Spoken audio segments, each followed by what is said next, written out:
À l'occasion de la réouverture de la cathédrale, je voudrais vous donner quelques éléments pour préparer votre visite à Notre-Dame de Paris. L'entrée de la cathédrale se fait désormais par le porche central. Le nouveau baptistère a été placé judicieusement à l'entrée de la cathédrale. Sa forme évoque un calice et les vagues sculptées dans le bronze rappellent l'eau du Jourdain ou la tempête apaisée. Prenez le temps d'admirer l'édifice. Sous ses hautes voûtes se sont déroulés les grands événements de la vie de la nation. La cathédrale est dédiée à Notre-Dame et c'est tout naturellement vers sa statue que tous les regards s'orientent.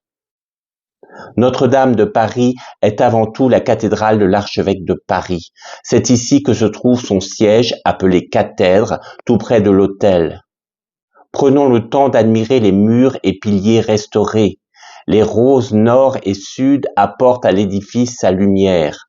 Elles sont les merveilles du XIIIe siècle. Contemplons les mets, ces tableaux offerts chaque année en mai par les orfèvres de Paris au XVIIe et XVIIIe siècle. En entrant dans le déambulatoire, nous admirons les scènes de la vie de Jésus sculptées dans la pierre sur les murs du chœur.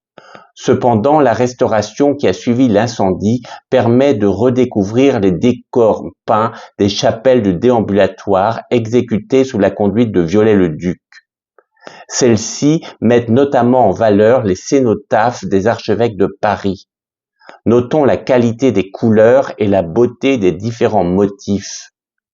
Dans la chapelle Saint-Marcel, le tombeau de Monseigneur de Quélin, illustre archevêque issu d'une très ancienne famille bretonne, a été magnifiquement restauré. Admirons les fresques représentant Saint-Marcel.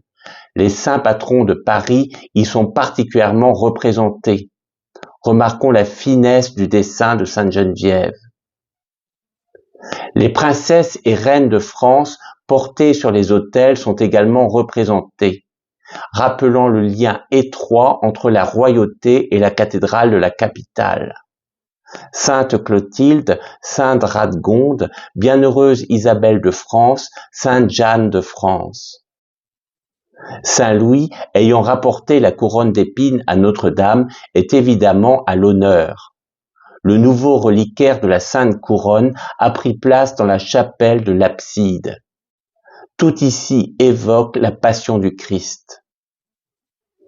Dans le chœur autour de la Pietà, les statues de Louis XIII et de Louis XIV rappellent que Notre-Dame de Paris est le lieu mémorial du vœu de Louis XIII, consacrant la France à Notre-Dame. Par ailleurs, admirons la nombreuse statuaire présente dans la cathédrale. Par exemple, ici, Saint-Michel terrassant le dragon.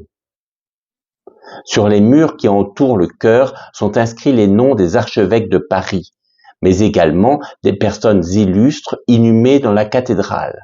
Par exemple, ici, le duc Geoffroy II de Bretagne. Prenons également le temps d'admirer la façade. Avec ses 3 porches et sa galerie des rois, elle présente déjà le message de Notre-Dame de Paris.